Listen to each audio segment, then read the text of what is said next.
Hi, I'm DJ Ware. On this episode of the CyberGizmo, I'm going to be looking at Pop! OS 2110 right after this.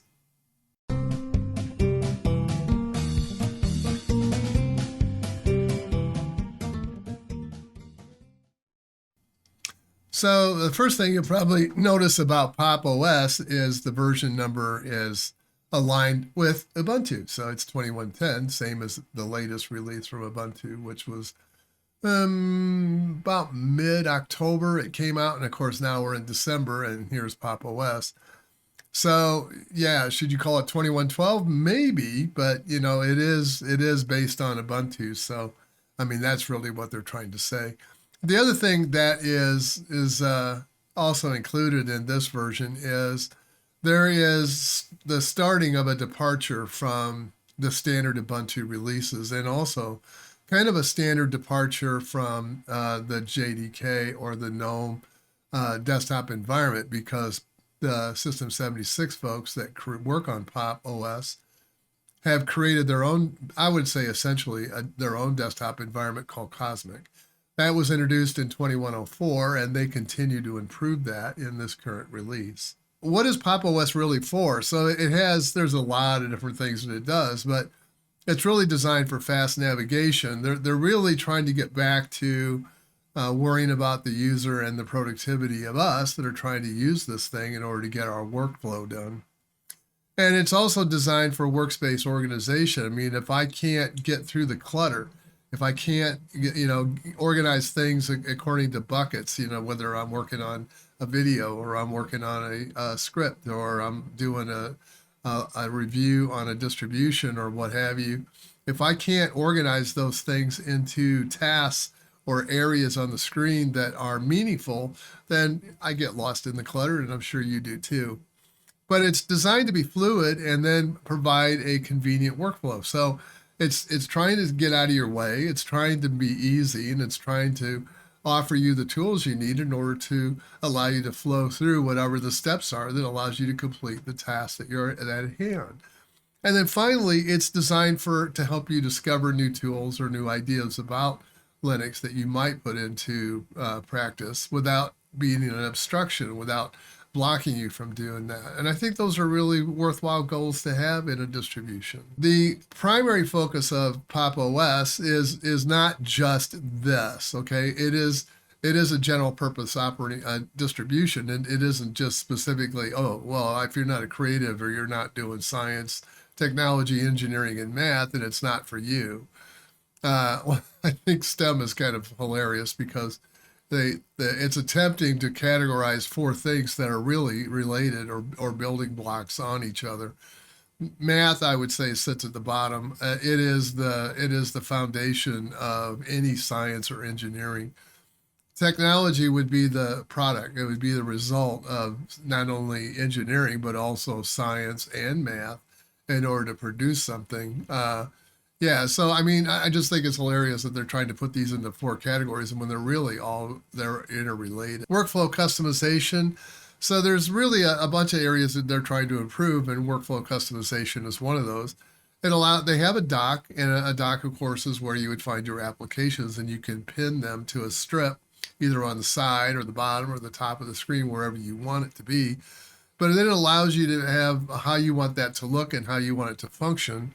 There's also touchpad gestures, and I've talked about that before. This seems to be the trend in Linux to try to bring in, if you have a trackpad on your machine, to allow you to use gestures to interface with that. Also, it is trying to reduce or make your keyboard input minimal. And to that end, it also allows you to customize your keyboard inputs to allow it to work the way you think and the way you need it to do it. Auto tiling with Pop, that basically allows you to move, resize, and organize windows or into a nicer way of looking at it, so you don't have one laying over top of each other and burying underneath of a larger window and making you hunt for something on your screen. Finally, you have workspaces, and those are content that you can keep together. So if you're working on a video, if you're working on a program or an application you're trying to develop, or you're surfing the web, or you're doing finance, you can do those things easily, and you can keep them together. The last two is that we talked a little bit about the keyboard customization, but there's additional things in here that you have that allows you to modify your navigation and how things work. So you can get the keyboard shortcuts to allow you to launch particular applications, to allow you to move to different parts of the screen. So stacking allows your applications so that when you start getting a number of tiles, the amount of real estate on the screen becomes smaller and smaller. So stacking allows you to have a menu system that appears at the top of the window to allow you to move between two different windows. So it gives you more real estate and better organization over those to be able to get to where you want to go without, again, only offering you a very tiny viewport into what's going on in that particular application. What about the system requirements for Pop! OS? So these are the ones they give. 64-bit processor, I would say a 4-core at least. 4 gig of RAM, 16 gig of storage. Now, of course, that would be really minimalistic, as you'll see when we get into the review. Also, this is the first time they have offered a technology preview for the Raspberry Pi. It is not finished. I wouldn't say this would be a production-ready distribution just yet, but it allows you to evaluate and get ready to introduce this into your workflow if you wish to, but it allows you to get it in, take a look at it, see if it's going to meet your needs or not. Requires 4 gig of RAM and a USB 3.0 storage device. Now, I have not yet played with that, but I intend to. So I'll probably do a separate video on that as soon as I'm done looking at it. Some of the new features that are unique in 2110, there's not a lot. There's not a whole bunch of new features. There's a lot of bug fixes. There's a lot of things that are going on under the cover, but as far as features that are on the surface that are available to you, there's only a handful. So we'll talk about those. So there, in the past, GNOME has always had this application app that's popped up, taking up your entire screen. And then on some of the later versions of GNOME, you get all your apps become smaller and smaller as it's putting the workspaces on there and just a bunch of unnecessary stuff. Well, the Pop! OS folks have said, no, we don't want that. We want a different experience, and they have developed the application library.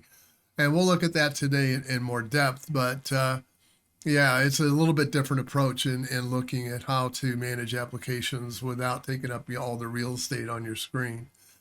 There's a better multi-monitor experience, meaning that whatever display that you invoke an application on, that's where it launches. That's something, I have criticized about Windows in the past, and Pop! Pi is the tech preview for Raspberry Pi, and that's available for download.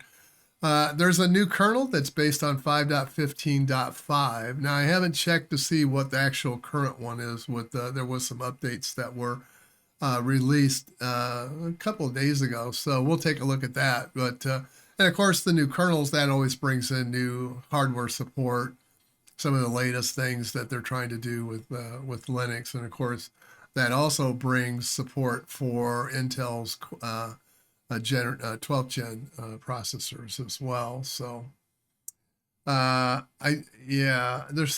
Pop! OS refresh. This is kind of interesting, is that if you have a problem and you're launching from the recovery partition, Pop! OS will recognize that it's being launched from the recovery partition, and it will allow you to restore your existing production copy of Pop! OS.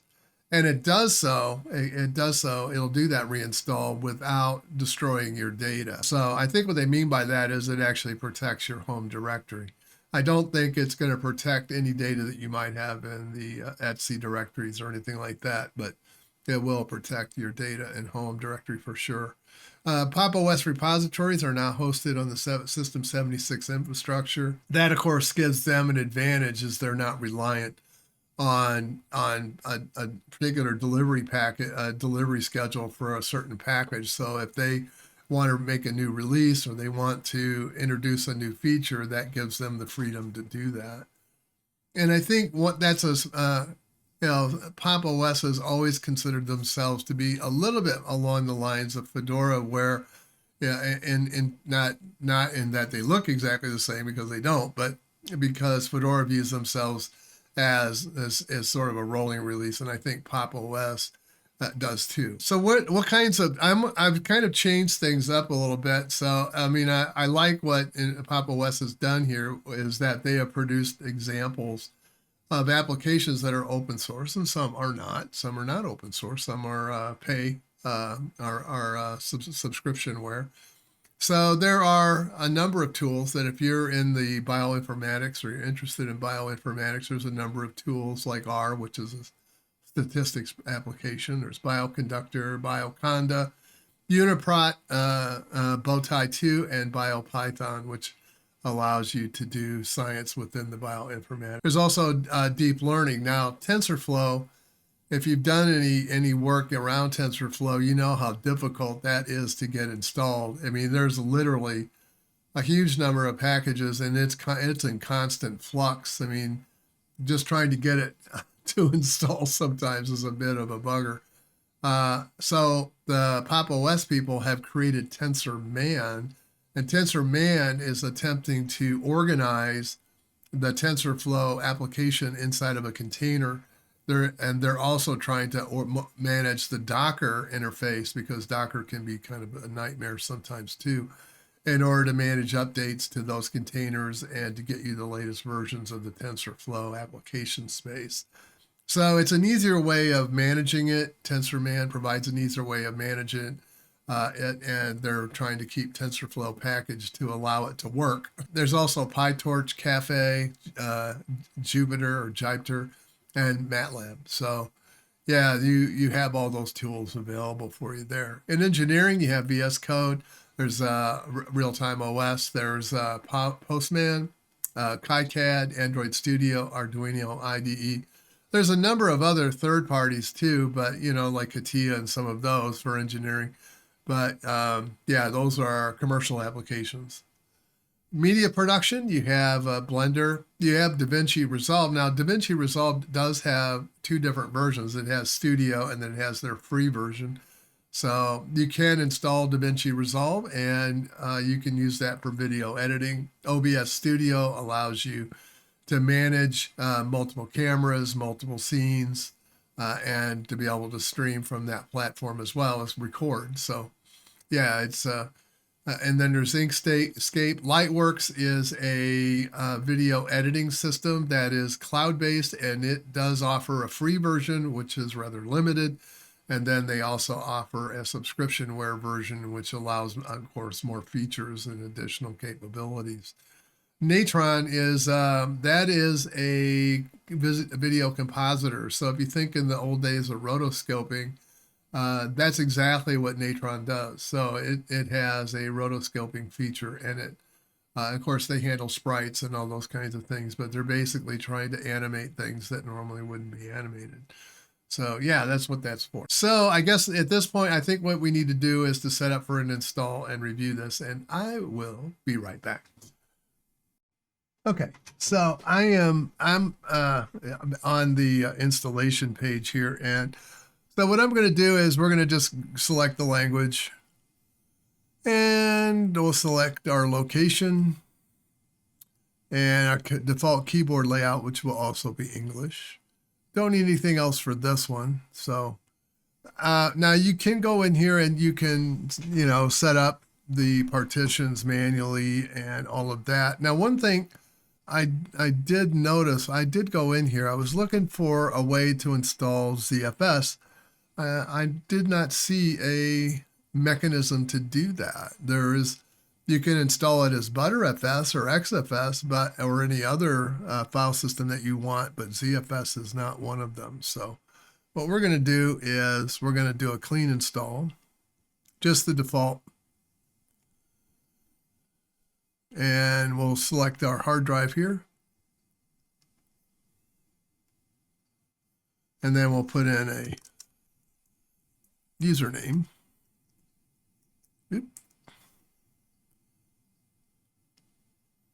And then a password.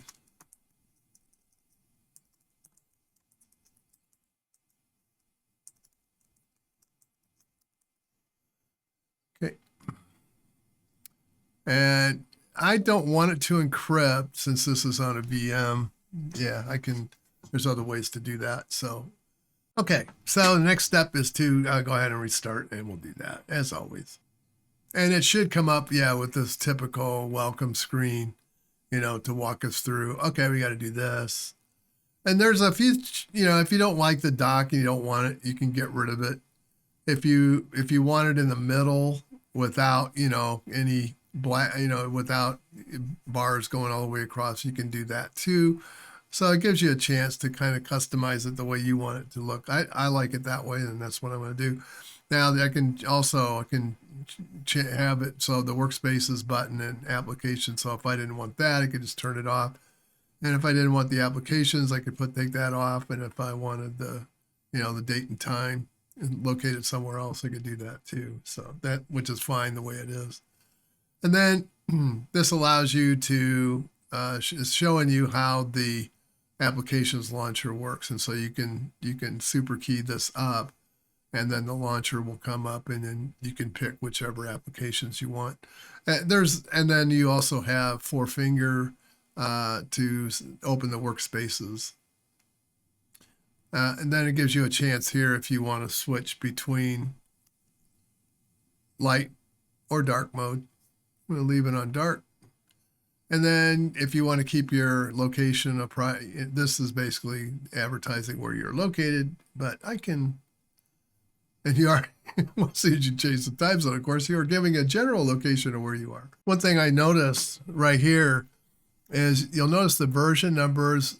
This is a package from GNOME for calendar, and this is one from contacts. This is the version number these are based on, which is kind of interesting, is that we have a mixture of 41.0, which is 41. That would be the GNOME version, and then we have a 40.0 down here.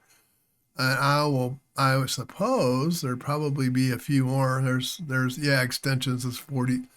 So it looks like GNOME is Pop! OS, the Pop! OS developers are kind of picking and choosing what applications they want. So right away, you're going to see that, this looks kind of familiar. We have our workspaces here going down the screen where I can, pick whichever workspace I want. This is your application library. Let's go ahead and get this off the screen though, before we do that. And there's a number of ways in this. So I'm using the application at the top there.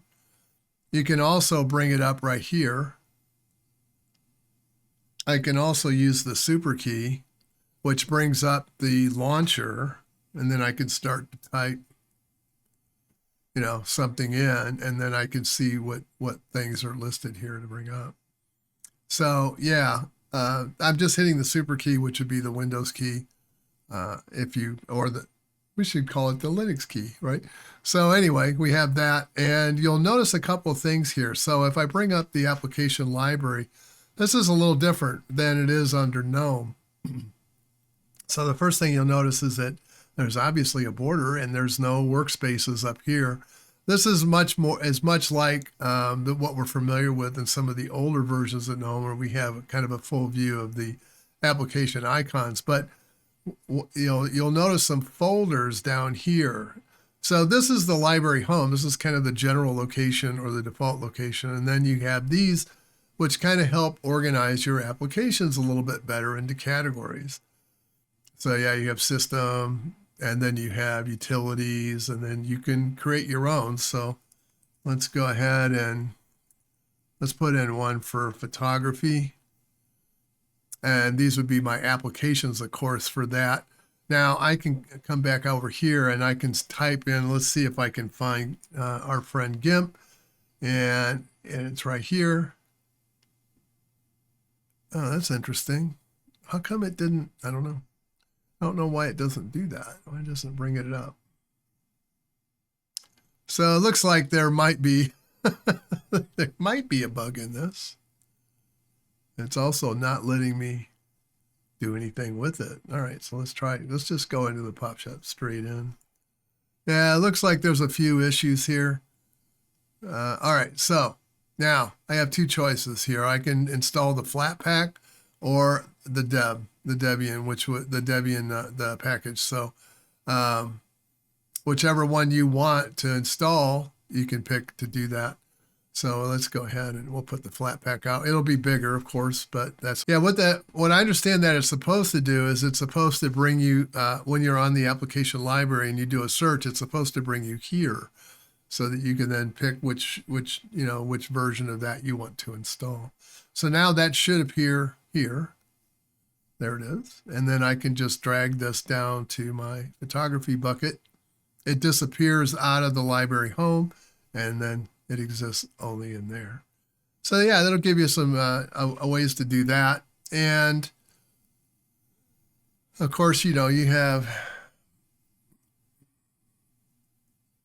this one as well. And then it'll bring up suggestions on things that you might want to install as well, which is kind of strange that it's picking, well, I guess if I typed in Firefox, it would give me more related. So if I wanted BleachBit or LibreWolf, let's see if it'll do it now. Okay, so now it does. So now I can pick what I want here. Now this is not allowing me to go and select LibreWolf as the Debian. So let me go back here. Let's see.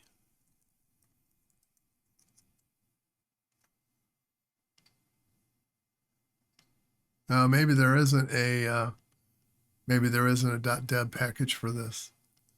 So let's try a different one. Let's just try a different one. We'll just keep pestering this thing.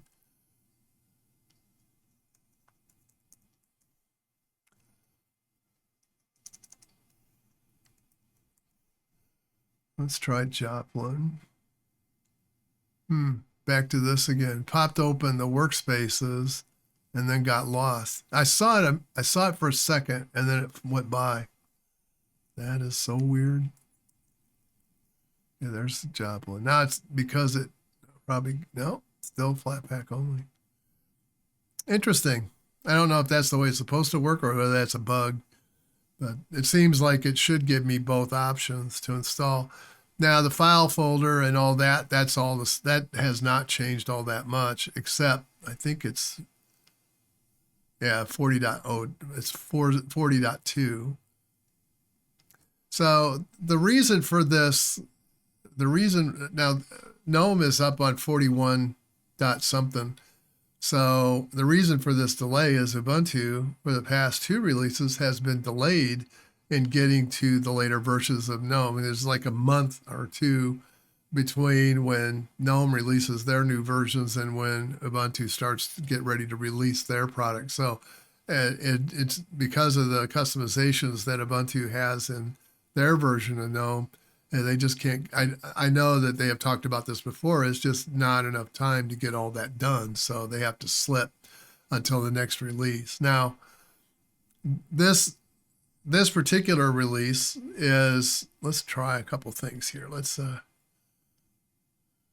get another one of these up, and we'll bring up a Firefox installation, a version of the system as well. And then what I want to do is I want to turn on the tile windows, and you can see that it has now got me doing this. So I could reposition this in here. I could put this off to the side. I can then move this one here. I can move this one up. So yeah, I can kind of move things around on my screen the way I want them. Now we can see which window it's actively using. And then I should be able to move this one up there. So if I do a super key plus an S, it then allows me to stack the window, and you can see that I've now stacked these two together, and that will then return it to a window mess that you can see. As far as, let's go ahead and get rid of that one. Looks like it keeps the active bar going, even though it's not turned on. That's all right. I want to get some of my tools. I need get, I need glances, I need htop, and I need neofetch. I'm probably going to need Debian goodies as well. Oh, wait, before I do that, Let's see how much space it's taking before we add a whole bunch more stuff. So 8.9 gig, that's quite a bit. That's quite a bit of storage. And they're recommended 16. That leaves you half. That would leave you a little less than half of your disk space available to you. So yeah, I don't think that's probably enough. Now it's erasing my screen. Okay. So the first thing I want to do is an HTOP, see how much memory we got in use. 884 meg. So it is what it is. 109 tasks, 243 threads. Okay, so Glances is saying 1 gig used with the app caches included. Now the CPU is jumping around. There's something running. 4.7%, a little higher than what I'm used to, and then it drops down to 0.9. So our memory use, of course, went up there momentarily. 1,824 packages, 6 flat packs. Of course, I did install one. And then it is 40.5 is the GNOME version, and so forth. Now, this is 5.15.8. Now, one thing I did notice, there was they were talking about in I think one of their blog entries where they were talking about they are pushing these changes back to Fedora, what they're making to, I think, Cosmic. I think they're pushing those back to Fedora, which I find kind of interesting. That may mean that maybe Fedora has interest in including them. I don't know. Of course, Fedora has what's our final count on the disk? 9 gig. And you notice that even this is, if you compare the runtime on this one to other distributions, even this is running faster. And it's done. 62 is the hardening index. A little lower than, it seems to be the trend right now, is that there's just more and more to do. Yeah, so we have an SMTP banner that's disclosing data. I've seen that before. Anytime postfix is installed, I can show you what it's doing, what it's referring to.